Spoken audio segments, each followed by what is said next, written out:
From being one of the biggest talents in the world to being accused of domestic violence and rape, what can Mason Greenwood do to return to his best days of glory? Manchester United may require Mason Greenwood to complete two things before deciding whether or not he can stay at Old Trafford. After being arrested in January 2022, Greenwood stopped representing Manchester United. Last month, after crucial witnesses withdrew, the allegations against him were withdrawn. Greenwood no longer faces any criminal accusations, according to the Crown Prosecution Service. These accusations included one case of assault causing actual bodily harm, one count of attempted rape, and controlling and coercive behaviour. Since then, the attacker has been waiting to hear if he will feature for Man United again. Senior club officials are now deciding the player's future. According to ESPN, United's ultimate decision will likely be made official in the summer at the earliest. Clubs with active transfer windows are watching for an opportunity, while Greenwood's future at Old Trafford remains uncertain. Turkey is one nation that meets those criteria.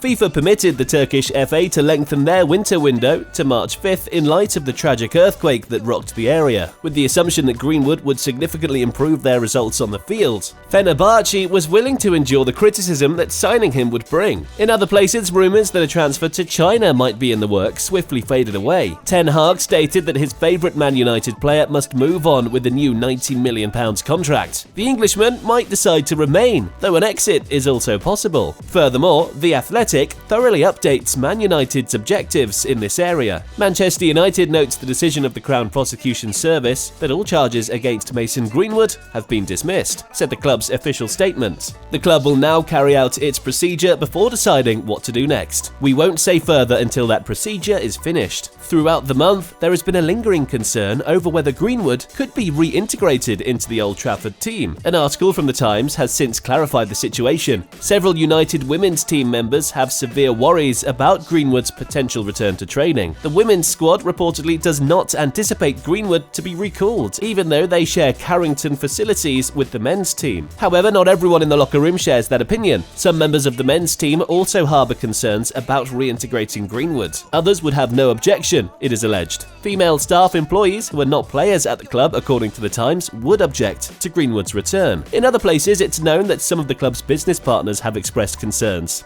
The Mirror stated that Erik ten Hag and his coaching team would not decide whether to re-include Greenwood while repeating many of the Times' points. Instead, they assert that Greenwood was informed that the club, not the management team, would make the call. Man United requests two things from Mason Greenwood. According to them, Greenwood must pass through two hurdles before rejoining Man United's senior team regularly. First, he might participate in a media interview. The second step in Greenwood's phased comeback to first-team football would include rehabilitation. Man United severing connections with the player is not necessarily ruled out. And besides, The Times reported that Greenwood's teammates on the Manchester United women's squad oppose him playing again. It's still being determined whether his television interview and therapy will be sufficient to persuade them that he should rejoin the group. Until his arrest, Greenwood appeared to be a key component of Man United's future. In 129 games with the team, he scored 35 goals and provided 12 assists. But his profession is currently at a crucial turning point.